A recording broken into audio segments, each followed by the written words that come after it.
Hi viewers, ఇవాళ gut microbiome గురించి చెప్తాను. గట్ మైక్రోబయోమ్ అంటే మన గ్యాస్ట్రోఇంటెస్టైనల్ ట్రాక్ట్లో మనకి హెల్దీ మైక్రో ఆర్గానిజమ్స్ ఉంటాయన్నమాట. దీన్నే మైక్రోబయోమ్ అంటారు. అయితే ఈ మైక్రో ఆర్గానిజమ్స్ బ్యాక్టీరియా రూపంలో ఉండొచ్చు, వైరసెస్ ఉండొచ్చు, ఫంగై ఉండొచ్చు, పారాసైట్స్ ఉండొచ్చు. ఇవి బ్రెస్ట్ ఫీడింగ్ అప్పుడు ఇన్ఫాంట్ సెక్యూర్ చేస్తుంది. బేబీకి ఇంకా బేబీ పెరుగుతుండగా డైట్ ఇంకా మిగతా ఎన్విరాన్మెంటల్ ఎక్స్పోజర్స్ వల్ల కూడా న్యూ మైక్రోబ్స్ అనేవి బయోమ్కి యాడ్ అవుతాయి. ఒక్కోసారి ఏంటంటే హార్మ్ఫుల్ మైక్రోబ్స్ యాడ్ అవ్వడం వల్ల గట్ మైక్రోబయోమ్ అనేది డిస్టర్బ్ అవుతుంది.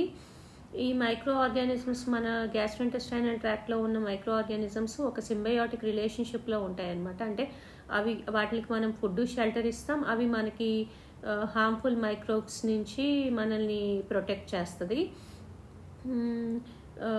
ఏం చేస్తుంది అంటే ఇది చాలా బాడీ సిస్టమ్స్తో, మన బాడీలో ఉన్న చాలా సిస్టమ్స్తో ఇంటరాక్ట్ చేసి గట్ మైక్రోబయోమ్ చాలా బాడీ ఫంక్షన్స్కి హెల్ప్ చేస్తుంది. ఫస్ట్ డైజెషన్ ఈజీగా అవ్వడానికి హెల్ప్ చేస్తుంది. సో ఈ డైజెషన్ ఈజీగా అవ్వడం వల్ల విటమిన్స్ అవి బాగా అబ్జార్బ్ అవుతాయి.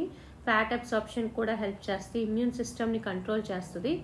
ఒక్కోసారి క్లాస్ట్రిడియం డిఫ్సైల్, హెలికోబ్యాక్టర్ పైలోరీ అనే ఆర్గానిజమ్స్ ఎక్కువైపోవడం వల్ల మనకి ఇన్ఫెక్షన్స్ వస్తాయి. అప్పుడు గట్ మైక్రోబయోమ్ డిస్టర్బ్ అయిందని మనకి తెలుస్తుంది అనమాట. అండ్ గట్ బ్రెయిన్ యాక్సిస్ అంటారు, నర్వస్ సిస్టమ్ని కూడా అది యాక్టివేట్ చేస్తుంది. ఎంటరో ఎండోక్రైన్ సెల్స్ అని మన గట్లో ఉంటాయి. So it is the biggest endocrine system అనమాట మనకి గట్ అనేది. ఇంకా చాలా విషయాలు ఉంటాయి, మిగతా నెక్స్ట్ వీడియోలో చెప్తాను. Thank you, please subscribe.